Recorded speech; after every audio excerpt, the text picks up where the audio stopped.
Yo, yo.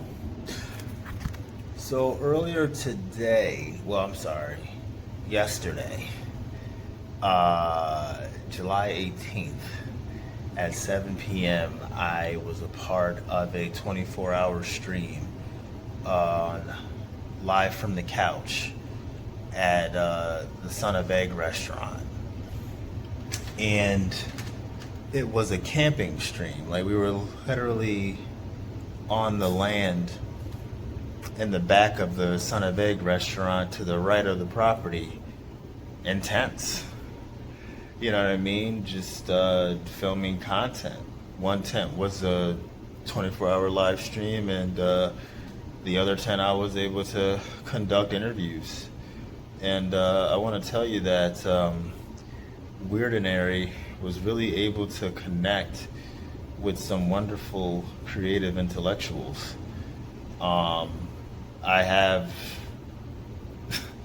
was able to capture quite a few interviews, and I'm very much excited to share them with you. I mean, some of the insight was just, it's just completely unexpected. But I think that's the beauty of what this platform is. You know what I mean? The beauty lies in the unknown, right? Hell, I've been up for a while. Shit, I gotta get up. I gotta be to work at 9. It's like 4 in the fucking morning. I need to get some sleep. But I'm really excited to share this content with you guys. Weirdinary has some beautiful things to come. Live from the Couch has beautiful things to come.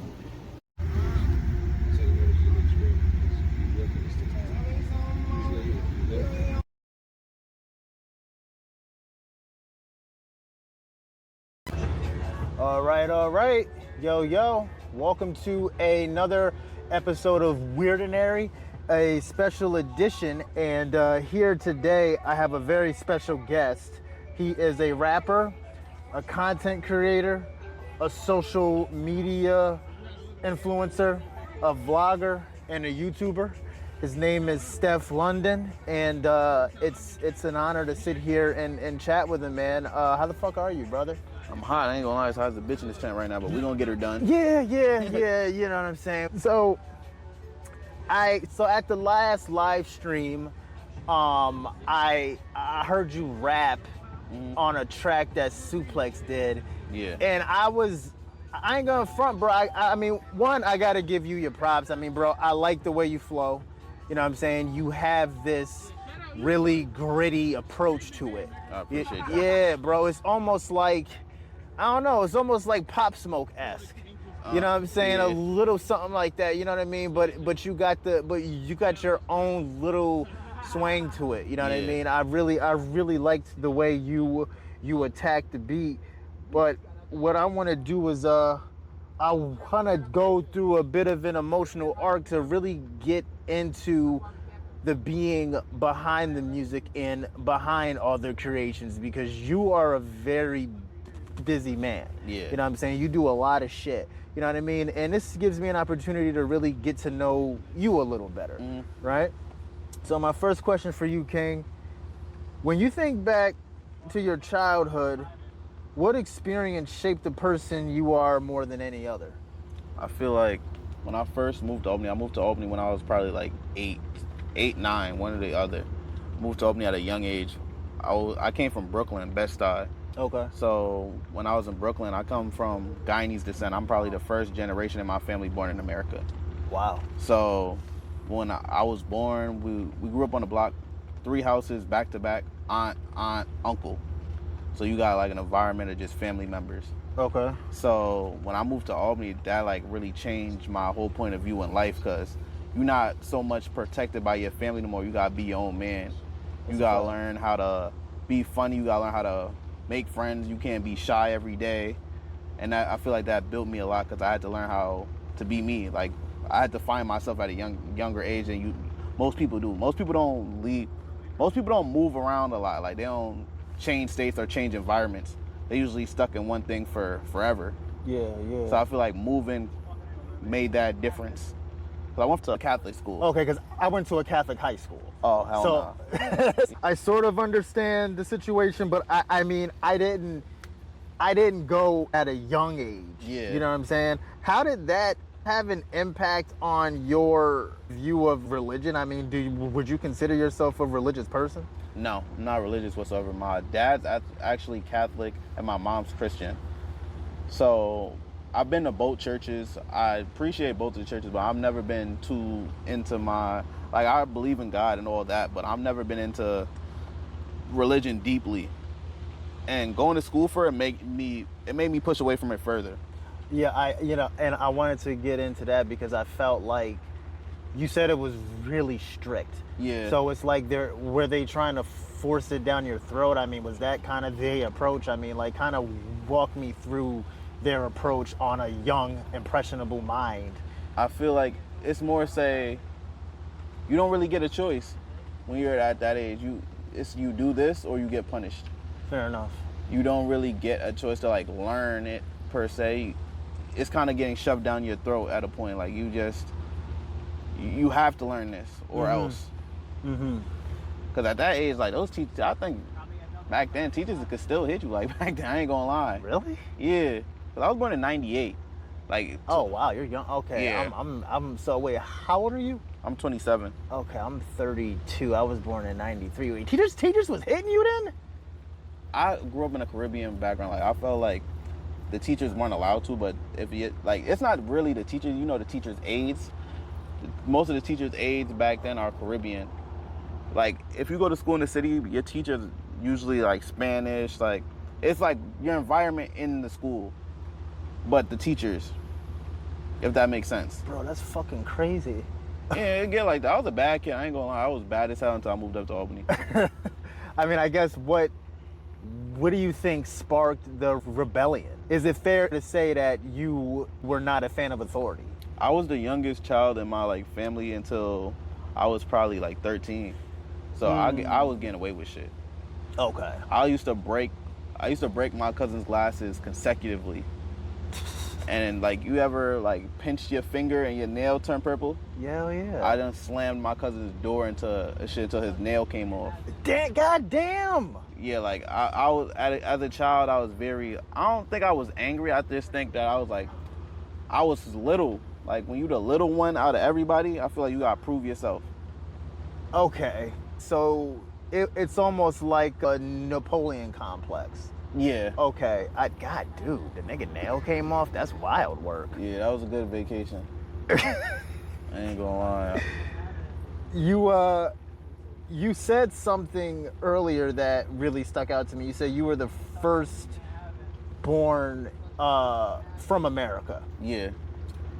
Did you feel like a sense of pressure, so to speak, in order to really make something of yourself, being that you're rooted in America, which is a lot different, obviously, from the Caribbean? I mean, I can't really speak to the difference. Could you really... Very different. Can you paint the difference for me? So, being first generation, like the first generation to be born in America, my parents, they come from Guyana. Guyana is a third world country. Yeah, okay. Guyana right now, like style-wise, is probably still in 2016. Wow. Like the money difference is different. Everything is different. Like when I go to Guyana, usually you spend like 2 weeks. When you go to Guyana, you gotta spend a little bit of time because you gotta meet people that you haven't seen in years. It's like a lot. But being career-wise, like your parents always push you to go to college. They want you to do like what I'm doing right now is unheard of. Yeah, I feel okay. Like my parents, when I first told my parents I wanted to make music, that they didn't hate it because they saw the talent, but they don't see a career in it.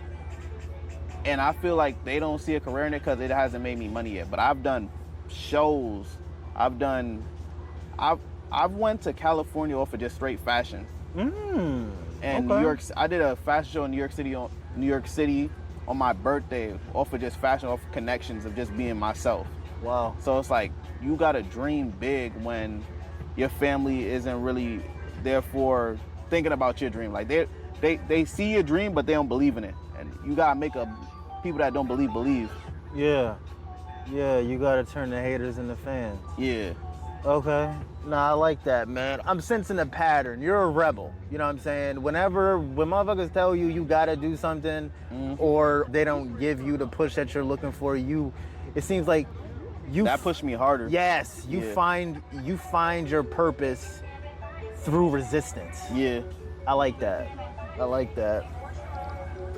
What part of yourself have you spent the longest time trying to heal, even if no one else could see it? I feel like it would be my grieving process. Your what? My grieving process. Oh, okay. Because from I'm not gonna say I had a lot of death, but I feel like the death that I've seen around me has been like very close friends. Like, really? When I first moved up here, I think I was at the age of like 11. The only girl in my school that was Guyanese that I was like really connected with got shot in the back and died.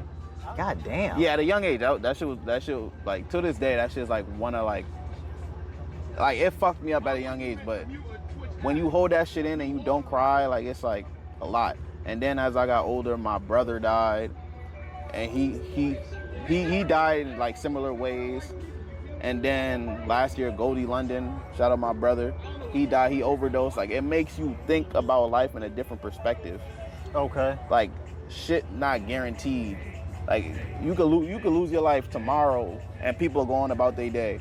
That's why every day, even when I make my content, I try to make some shit that nobody can like repeat.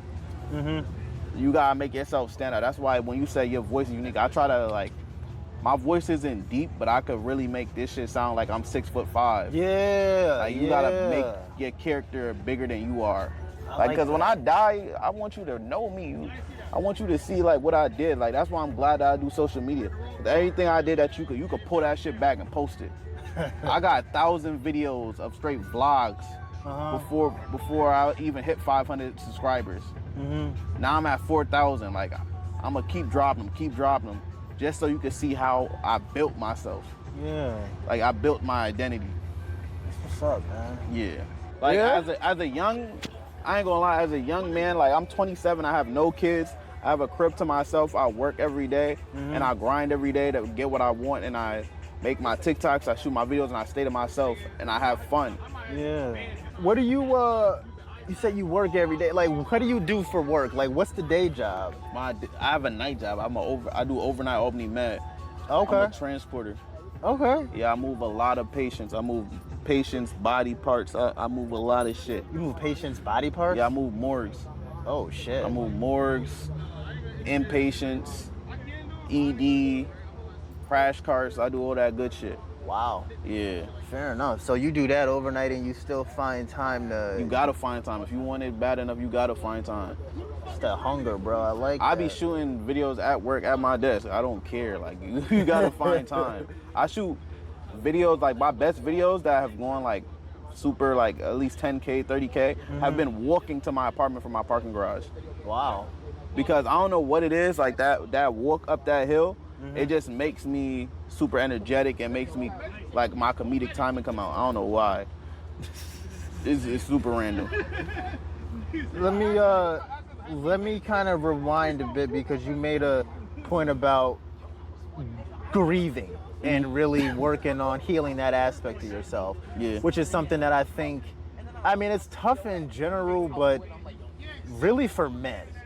And being that we're both black men, I think we can speak from within our community. That's something that I feel like we can really improve upon. Yeah. But what I want to know is, from a Caribbean background, what is the perspective of a man? Like, what are you expected to be? I ain't gonna lie, as a Caribbean man, you expected to be hard knock. You supposed to be a man. Like, you supposed to come out the coochie and just be able to build a house. You supposed to be, the ideal man is like a plumber. It's not even like a doctor. You supposed to be a cane cutter. You supposed to be like a real hands-on man. You supposed to be able to build a garden with your hands. You supposed to be able to like fix cars and shit like that. That's the one thing I can do. I have an automotive degree in mechanics, but I don't work on cars no more. Don't ask me, because I'm gonna get pissed off. I know how to do my things, but I don't be like, that shit hurt. That Fair shit, enough. once your hands start getting that feeling in our box, that shit, my hands be fucked up. Oh, okay. Yeah. Okay. But Caribbean, they just expect you to be money man. You're supposed to be able to make anything happen. I'm not gonna lie. Understood.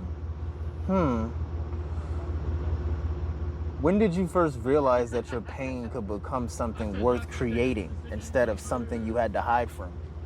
All right, so fun fact. I went to Florida for my dad's birthday, and I was working 2 jobs at the time. I was working at the Med still, and I was working at I think like a Jiffy Lube. Okay. So I came back and I'm driving to work, like my second job. It was a day job, and my heart just started hurting. I'm like, oh shit, I'm having a fucking heart attack. I'm like, bro, I'm only 26. What the fuck? So I get to work and my heart just fucking, it hurt. Like you ever just drive and your heart just hurt. So I'm like, damn, what the fuck is this? I get all the way to work. They was like, yeah, I was trying to call you. We don't need you today. I'm like, ah, fuck. I get in the car, my heart just like, it eases up. Like I feel like less pressure. So I go to the hospital. I'm like, I don't want to play with this. So, mind you, that job was stressing me out. Like I hate jobs that stress me out. If you start to stress me out, I'll dead figure out another way to make money. Fair enough. So I go to the doctor. I get an EKG. They was like, nah, bro, it's just stress. So I'm like, all right, cool. I'm gonna have to figure this out. So from there, I went to my primary doctor. He gave me a therapist. Okay. And I went to this therapist for like 3 years. And I never realized how much pain made me. Like me being able to make music and continue doing what I want was through straight pain and stress. To stress of becoming what I wanted. Like for real, like pain, I feel like pain builds character. That's a fact. That's yeah. a fact. Yeah. It's priceless beauty, you know what I'm saying? And it's like you can't appreciate paradise without having gone through adversity. Yeah. You know what I'm can't saying? just have $1 million. That's a fact. Like that's why most people that get like money at a young age, they blow it. Because they haven't seen those nights where they ain't eat shit. Where you went to the store and you just looked at an item, you was like, damn, one day I really want that. You just bought it and now you don't know how it feels to not have it. That's a fact. Yeah, definitely. You know what I'm saying? So that said, like the boxing thing, when did you get into that? Fun fact. I have a lot of fun facts in this video. Okay. So when I was younger, I got into this fight. This was like high school. Okay. So I got into this fight. It wasn't even a fight. I swear to God to y'all, it was not a fight. So one of my friends, his dad recently passed away, but he at school, this is why I be telling you, griefing is a bitch. Okay. So he at school, we playing around. He give me his phone. I'm just on his phone, like looking some shit up. But as I go on his phone, I peeped that bro had like Pornhub open. I'm like, oh, what the fuck? So I show my mans. My mans, he laughing. He take the phone. So bro come back. He was like, yo, Steph, where my phone? I was like, I don't got your phone. So he think I'm playing with him. So he was like, yo, bro, square up. So I'm like, all right, cool. Okay. Square up. So I had my glasses on. So I lean to like the side. Bro, swing. I weave it. Before I could like turn back around, clocks me. Bust my glasses open. Shit's cut me. I still have like a scar right here to this day. Busts my glasses open, they scar my eye. The security guards rushed me. Automatic loss. Automatically out of there. I'm in the nurse's office. I'm bleeding. Okay. So after that shit kind of made me angry. I ain't gonna lie. So I went to like boxing for like a couple. That boxing gym, I went there for like a couple months. Which one? It was on Quail. Don't like it. I don't like Quail boxing gym. Really? I feel like they really don't. Like you gotta go there and know somebody there. Okay. If you go there and you're just a person off like the run of the rip, they don't really take you seriously. Interesting. So as I got older, I stopped boxing for a while. I was just going to the gym. As I got older, I did boxing for like 3 years in my like 20s. And I feel like I took it more seriously because nobody was forcing me to go. Nobody was forcing me to go in the first place, but when you boxing and you're like in your 20s and you realize how much shape you're getting and how fast you're getting and that you really know how to defend yourself, it's amazing. Cause you could throw a punch and you could really blow the wind out somebody, but you gotta keep that composure because boxing is an art. That's a fact. And I like boxing. When you box it, you really gotta you gotta really do your research as you're doing it, and then it makes your workouts easier.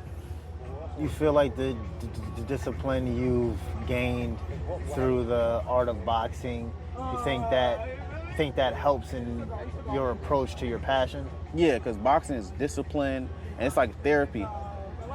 Because now I used to argue with people a lot. Like I'm a Libra, so when I argue with you, I'm gonna tell you about yourself. Okay. So I felt like when I went to boxing, it's just like a reliever. Like as I'm hitting this bag, it's like I don't got time to argue because I'm sweating right now. I don't got time to argue because I'm out of energy, but I'm also burning. I'm carving myself into a better person. Yes, sir. Fair enough. You know, you believe that has that helped with the grieving? I feel like not so much. It kind of just makes time go past. Because as you're boxing, you like, damn, I wish bro could have seen this shit. Because there's a lot of times where when I went to LA for the fashion show, yeah, I'm on the top of like a building doing a photo shoot.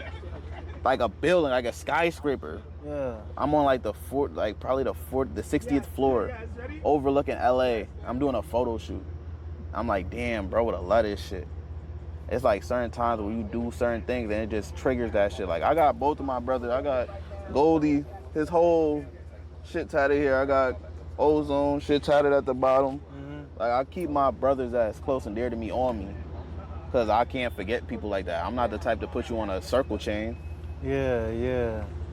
You said he overdosed. You mind if I ask, like, what was the Percocets. Yeah, the worst. Jesus Christ. Yeah, that's how I felt. But the thing about when he died, it was like very how do I say this? I don't want to say traumatic.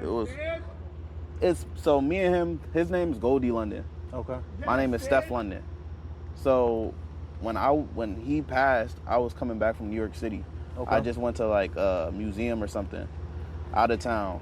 So I'm driving back. It's like 6:45, 8 o'clock. I get a call and my phone is like blowing up. But I'm out of town with a girl, so I'm not even like really trying to look at my phone. Mm-hmm. So I answer the phone. He was like, yo, bro, you okay? I'm like, yeah, bro, I'm driving back into town right now. He was like, yo, on Facebook, everybody's saying you died. So I'm like, what? I was like, bro, I'm on the highway right now. I go on Facebook, I'm reading through it. So I go to one person, I was like, yo, why y'all keep saying London died? It was like Goldie, bro. And like my heart just dropped to my eyes. I'm like, what? I was just with him building a studio. I was just with him.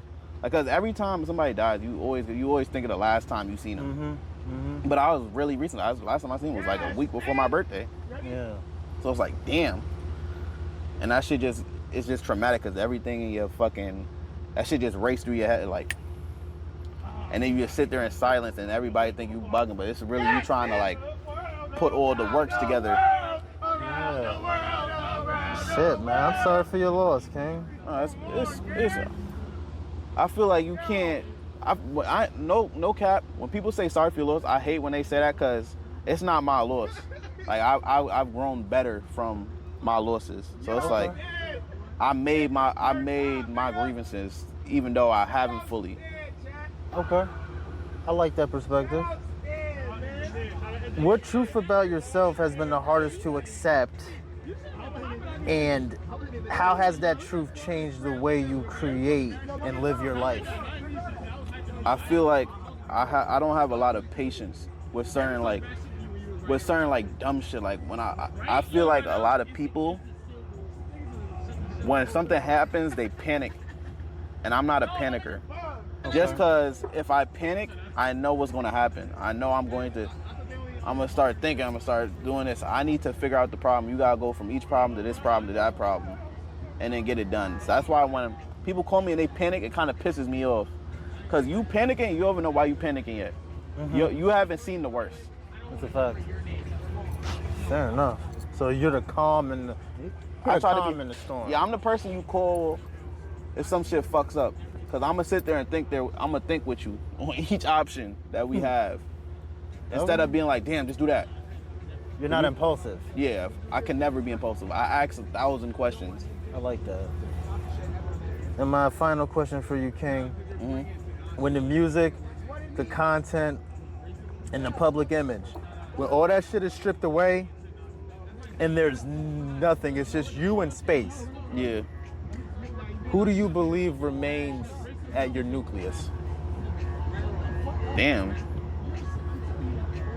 I feel like I'm gonna always be that funny guy. Like, I'm the person you go to when you want to laugh. Like, if you want to, like, even before I was doing YouTube, Facebook, anything, I was the friend that you go to when you need that laugh. When you down and you need somebody to joke with you. I'm the friend that, like, if you fucked up, I'm gonna hold it down. And I don't care if you ever got me back. Because you gonna remember that. Mm-hmm. You always gonna remember when your man's had your back. And I'm a really loyal person. Like, I feel like if, say you gave me your water, yes, and it's your last water, I'm gonna remember that shit forever. If I see you at a show 6 years from now, I'm like, oh shit, that's bro. Come with us, bro. Just off the strength. Because it's like, you never know what somebody's going through on some real shit. Because there's been days where I've been going through fucking hell. And through my face, you wouldn't see it. I'm always gonna look calm. I'm always gonna look neutral. Mm-hmm. But I'ma always I think that's from, like, working at the hospital. Because you see people at their worst. Like, I see people at their very worst. And it makes me appreciate everything I have. So that's why I always try to extend my hand, like, oh, damn, bro, you fucked up? Fuck it.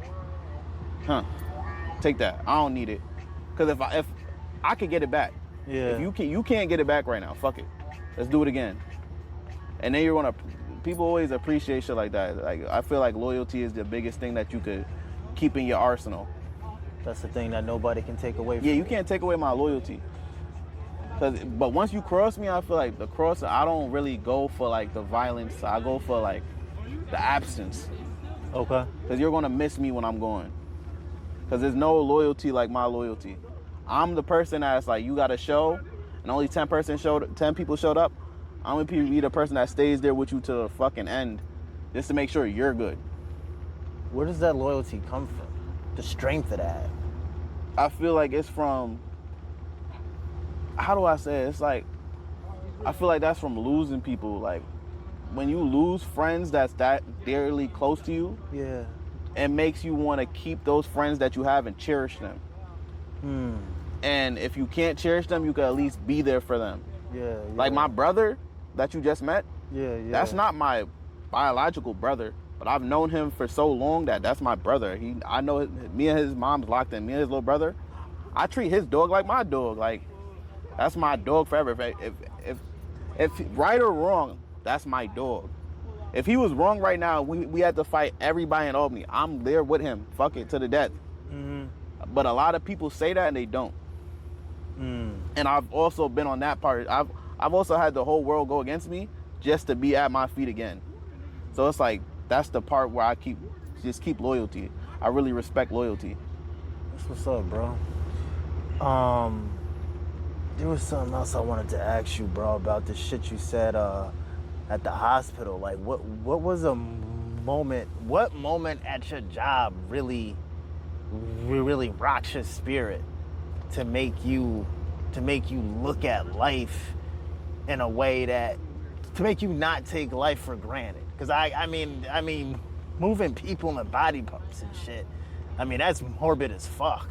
So, you know, before I worked at Albany Med, I worked at McDonald's, Washington Extension, when it just opened, like right next to the Walmart. Yeah. So I used to work there. There was this guy named Greg.